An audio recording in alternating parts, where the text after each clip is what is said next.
All right, let's talk about P. Diddy. Kara and Ellie, let me go to you. You've worked in the Southern District of New York. What is the significance of this being filed there, and can you explain a little bit more about these racketeering charges?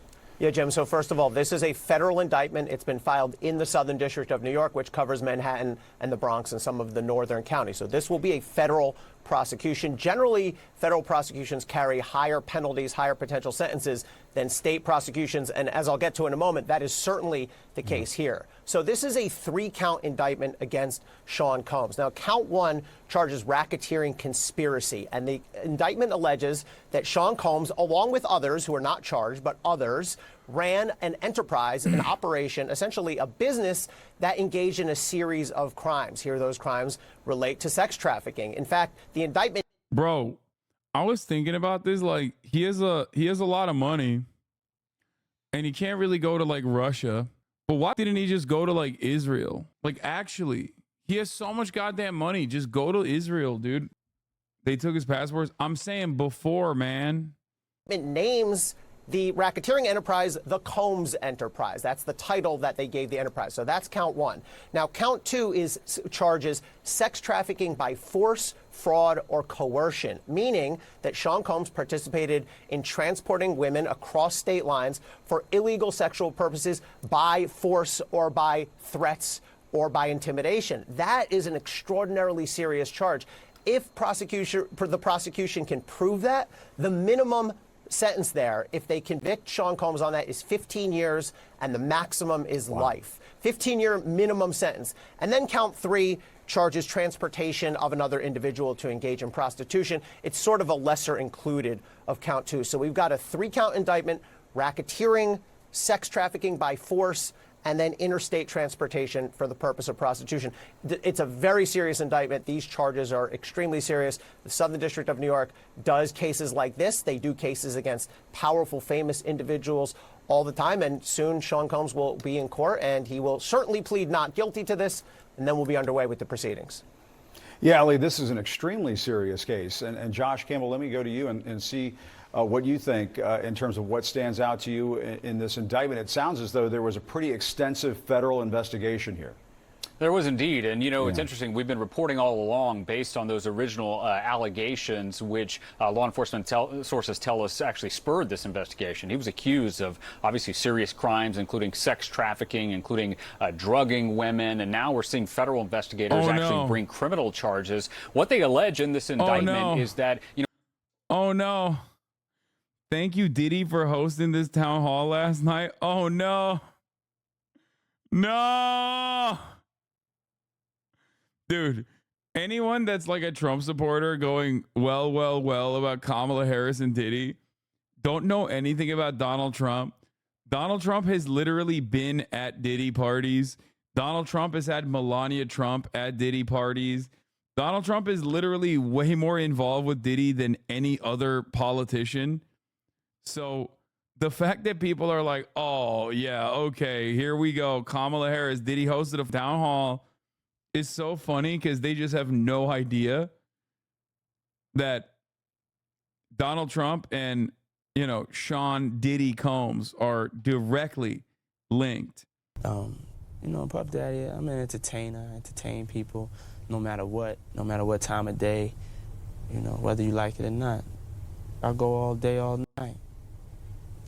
I will tell you that you do fantastically well. Yes. You know, just tremendous.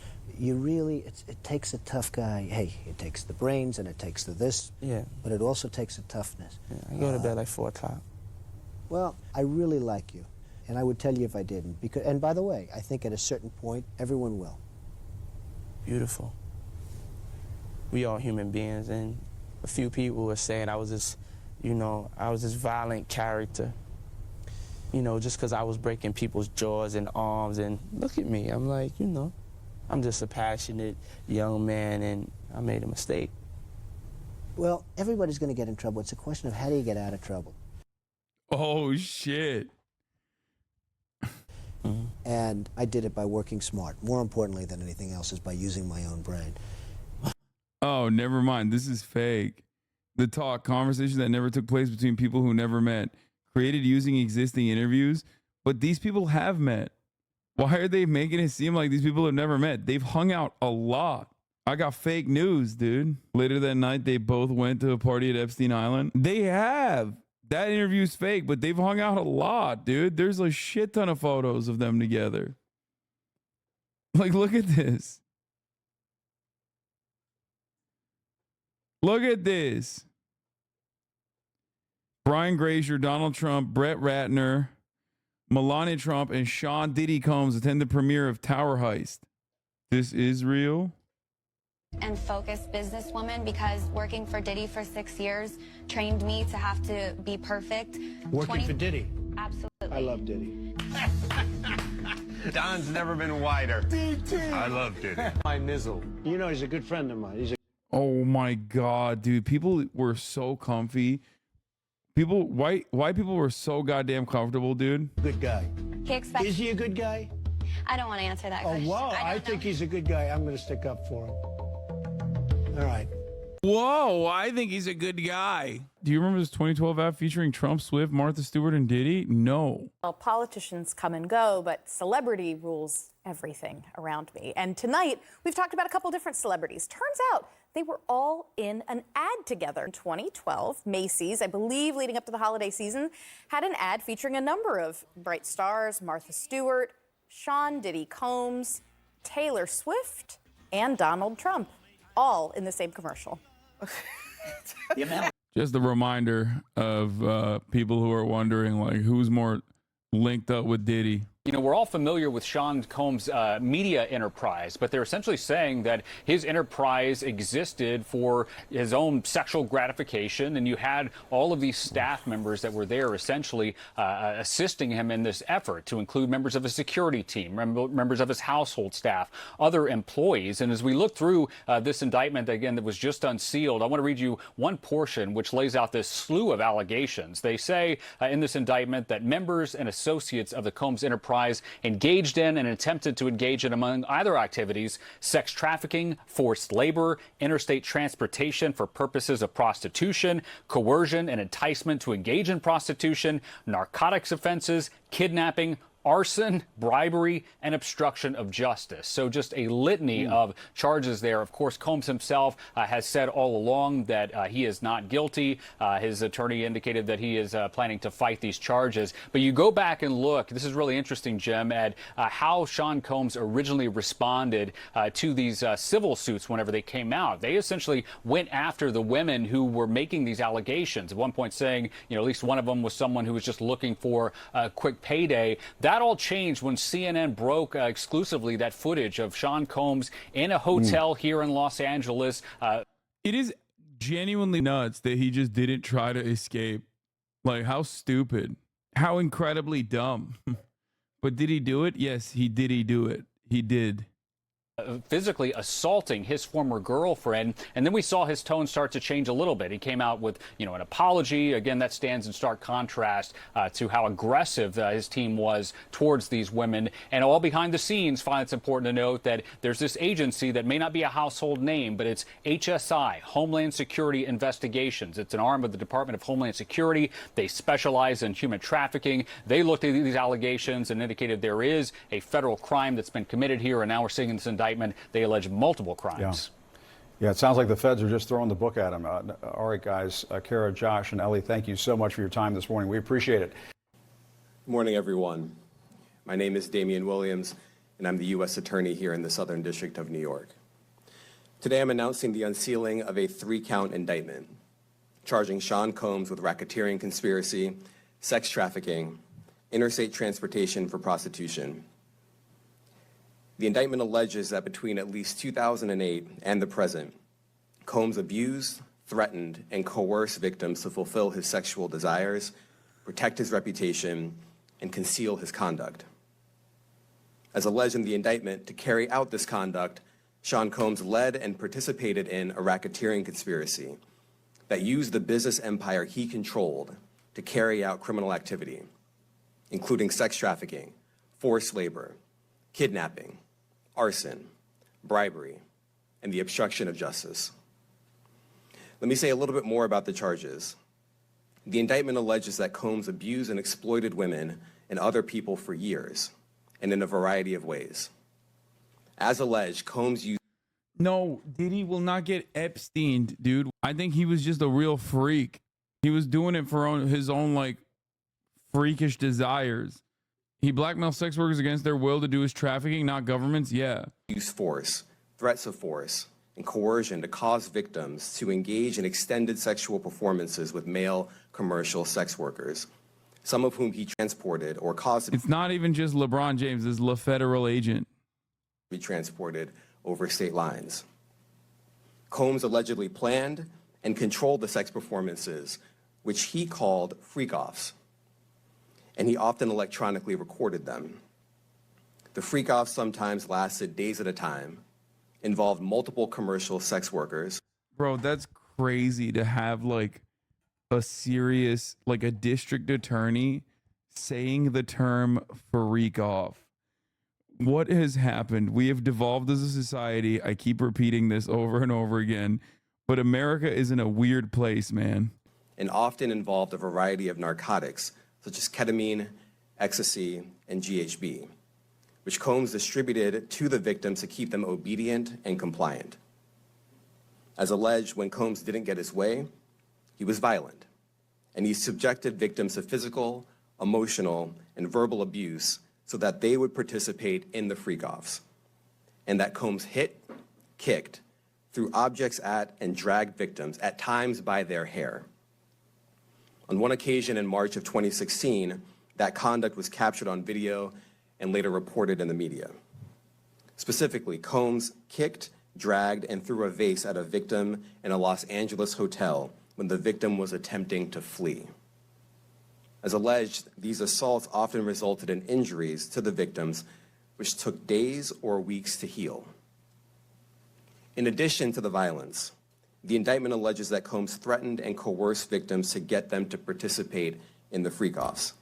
Stop. This is like, stop. Just, bro, this is like detailing harrowing incidents of abuse, like sexual violence.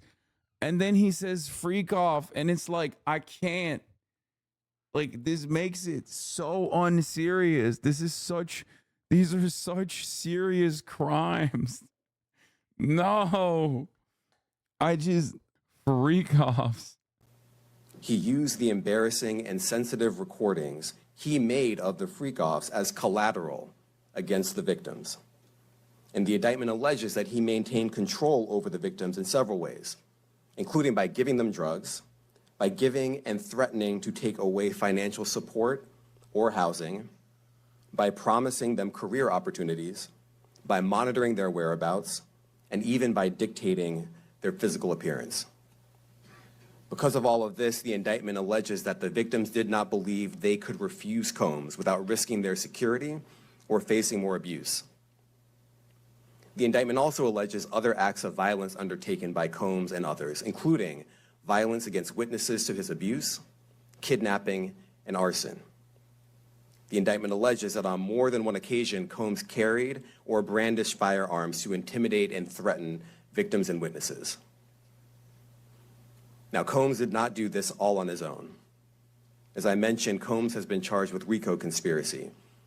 He used his business and employees of that business and other close associates to get his way. Those individuals allegedly included high-ranking supervisors in the business, personal assistants, security staff, and household staff. The indictment alleges that those individuals facilitated the freak-offs. They booked the hotel rooms and stocked them with the supplies, including drugs, baby oil, personal lubricant, extra linens, and lighting. When the hotel rooms got damaged, they helped clean it up. They arranged for victims and commercial sex workers to travel for the freak-offs, and they delivered large quantities of cash to Combs to pay for the commercial sex workers. The indictment also alleges that they helped Combs cover up his crimes.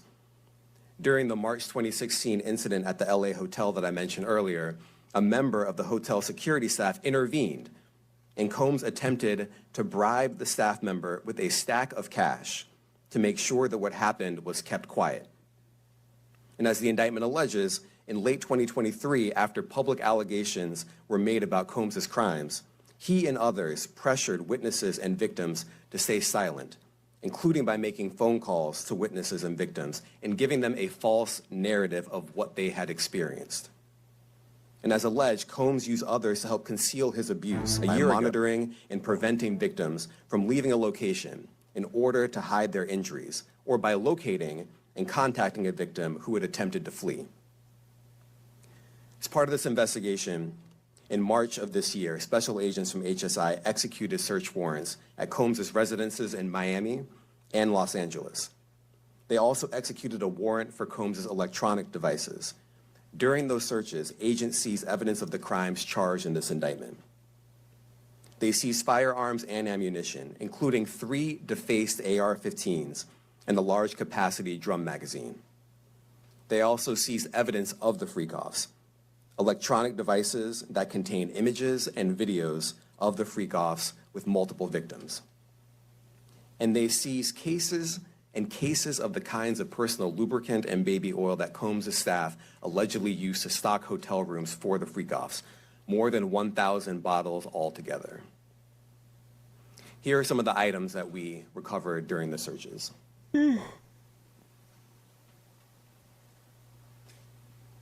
As you can see here, this is a drum magazine, large capacity, and it contains, I believe, 59 rounds. I mentioned as well, we recovered 3 AR-15s. This is a close-up shot of one of the AR-15s, and you can see right here, the serial number has been thoroughly defaced. Now, I want to be clear about 2 things. First, bro was running shit like he was El Chapo. Yeah, but like instead of fucking running drugs, he was just like doing sex trafficking. This office is determined to investigate and prosecute anyone who engages in sex trafficking, no matter how powerful or wealthy or famous you may be. Yeah, El Frico, dude. God damn, the amount of times they said freak off is crazy. No one should doubt our commitment on that. A year ago, Sean Combs stood in Times Square and was handed a key to New York City. Today, he's been indicted and will face justice in the Southern District of New York. Who handed him the key? Second, we are Take his ass down too, man. Take his ass down too, man. That's another freak. Eric Adams is a freak. They're also literally investigating him too. This investigation is ongoing, and I encourage anyone with information about this case to come forward and to do it quickly. Anyone with information can call 1-877-4-HSI-TIP. It's not 1-800-FREAK-OFF, is it? Diddy returns key to New York City after request from Mayor Adams. The key to the city was initially awarded to the music mogul in September. Victims and witnesses who have used their voices and helped bring this criminal conduct to light. We would not be here without them. I also want to thank the dedicated case agents on the HSI Trafficking in Person Squad in New York. They have been with us since day one and have worked tirelessly on this investigation. They will continue to be invaluable partners to us. I also want to thank the incredible agents and analysts from SCNY who have also provided tremendous assistance on this case. I'm deeply grateful for their continued work. And finally, I want to thank the outstanding career prosecutors from SCNY who are handling this case. Meredith Foster, Emily Johnson, Chrissy Slavic, Madison Smizer, and Mitzi Steiner, and their supervisors. Didn't you went to an orgy one time? Yeah, but it wasn't a fucking Diddy party. I actually literally, old heads know this. I broke up with a former girlfriend of mine because she was insistent on going to a Diddy party. And I was like, I literally broke up with her on the phone. I was like, okay, you can go. You know, have fun. You're no longer my girlfriend. I've talked about this before. I've literally brought this story up before. Even before when we talked about it, it was a party at P. Diddy's house. I don't think it was a Diddy party technically. Yeah, I talked about this before. Like, I didn't, like, it was someone else's birthday at his house. And she was like, yeah, he doesn't want any like guys to come. And I was like, okay, well, you can go. Like, we were supposed to hang out. If you want to go with that bet, go. You're no longer my girlfriend. I mean, I thought it was suspicious that she was like only girls, no men. I was like, okay, well. Jamie Backleiter and Jacqueline Kelly. They are members of the Civil Rights Unit in our criminal division. We created the Civil Rights Unit when I became U.S. Attorney. I am deeply proud of their work on this and so many other cases. I'll now take some questions. Aaron Katursky, ABC. Thanks, Nick. Damian, thanks.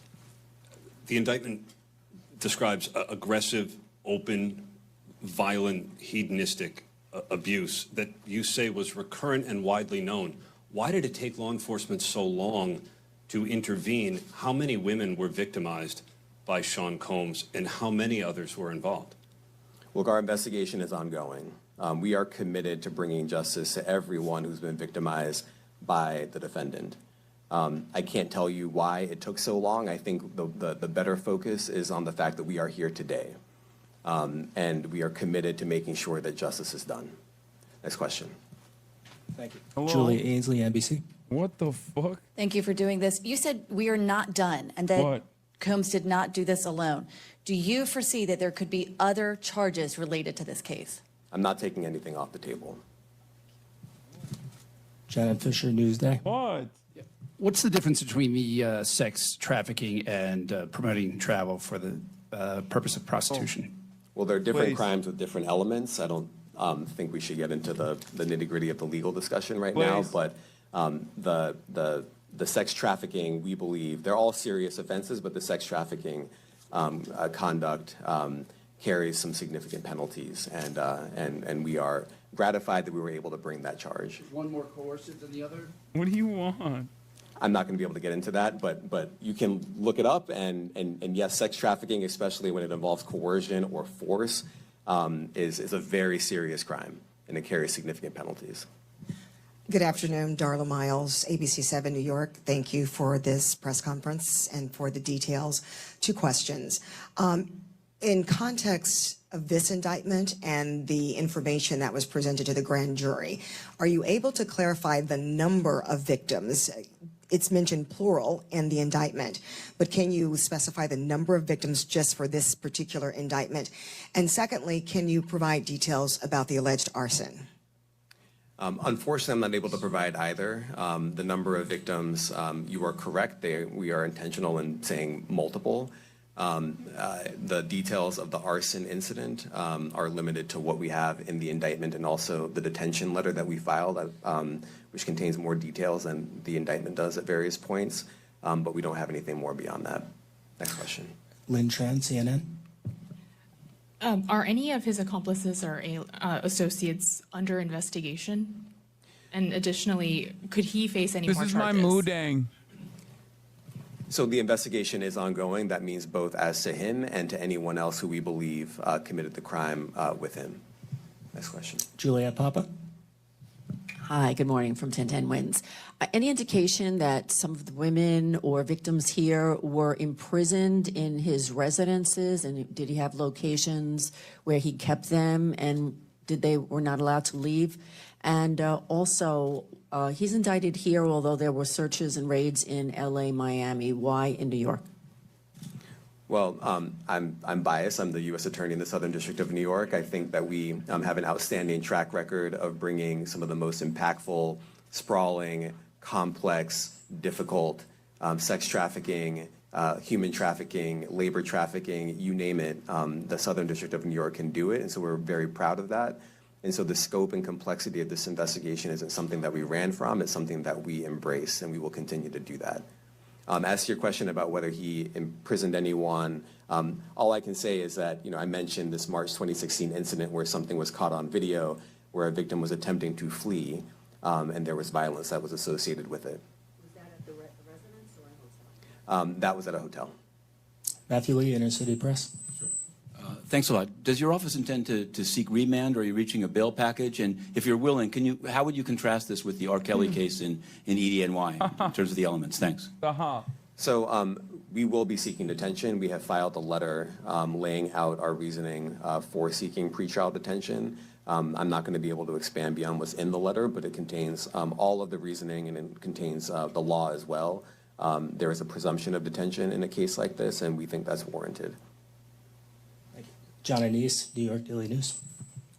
Thank you. I was hoping to get some more detail about the searches of his residence, the guns, the cases of lubricant, and the videos. Where were they found amongst his residence? Were they all scattered around the houses in one place? I kind of wanted to just get a better picture of how that stuff was found. Well, look, I think that some of the details that you're seeking are in the detention letter. So, for instance, some of the That's a AR-15s, weird question. 2 of the 3 defaced AR-15s were found in his bedroom closet in Miami, broken down into parts along with magazines with ammunition loaded in them. So, Being in some of Hollywood, some of were that there detail is rumors in the about this? detention letter. Beyond that, I'm not going to be able. Bitch, you think I would know? Bro's not a reporter. He's just a gooner. Yeah, he was like, exactly where were they found? Able to get into where other items were stored. Ben Kochman, Post. Hey, thanks for doing this. Your office was the office that had been prosecuting Jeffrey Epstein. He died in custody. I have not read your detention memo yet. It's the first thing I'm going to do after this ends. But does the memo address, or is your office concerned with Combs' safety in custody, given what happened with Epstein? So we are concerned with anyone's safety whenever they are detained prior to trial. It's part of our obligations to keep people safe as well. It's part of the criminal justice system. So, but I do not draw any sort of connection between Jeffrey Epstein's suicide and what may or may not happen to any other defendant while they are detained pre-trial. And of course, the decision whether to detain the defendant will be up to a judge. Our position is that pretrial detention is warranted under the law and based on the facts of this case, and I'll leave it at that. Are some of the prosecutors on this case some of the same prosecutors that had been handling that, or that worked on the Maxwell case? So I'm not going to get into the staffing. I will say that this team, this group of AUSAs, this incredible group has been working on this case around the clock, and they've had their hands full. Next question. Gus Rosendale, NBC News. Good morning, sir. Combs' attorney said that his client has been cooperative with investigators. He said that this morning. I was wondering if you would have a reaction to that. Let me just say this. I think that generally and with increasing frequency, the word cooperative or cooperating has taken on tremendous elasticity and no longer really bears any relation to what yeah, his bail was denied. And the like does not qualify as cooperation when we use that term here. That one friend that's too Mike woke. Sisak, AP. Thanks. To that end, was there any discussion of Mr. Combs surrendering? I understand he was taken into custody at a hotel in Manhattan last night, and maybe that wasn't the plan. Can you elaborate on how that came about and why that was? I'm not going to be able to get into any sort of operational details as to how he was taken into custody and when. He is in custody right now. He will be appearing in court later today. Was there any discussion of him surrendering, given they claim he's cooperating? I'm not going to be able to get into law enforcement tactics or operations. You make a big deal of the guns, but how come they're not charged outright or with obliterating Syria? Well, I can't get into the charging decision. It is very meaningful to us that weapons were possessed, as we allege in the indictment. Part of the reason why this conduct was so pervasive and harmful was because victims and others didn't necessarily feel comfortable denying him his wishes, as we allege, because of the presence of firearms. I should leave it there. Thanks. Last question, Jacob Seamuson. Jacob Shamsian, Business Insider. Thank you. Given that he's the sole defendant in this case and that you allege he's part of a conspiracy that involves members of his companies, do you anticipate a superseding indictment that bring allegations against other members of his companies or other co-conspirators as well? Again, I can't take anything off the table. Anything is possible. Our investigation is very active and ongoing. And I think a lot of you who cover this office know that when we say such things, that developments are certainly foreseeable, but I cannot predict them sitting here today. All right, thank you, everyone. That's crazy, man.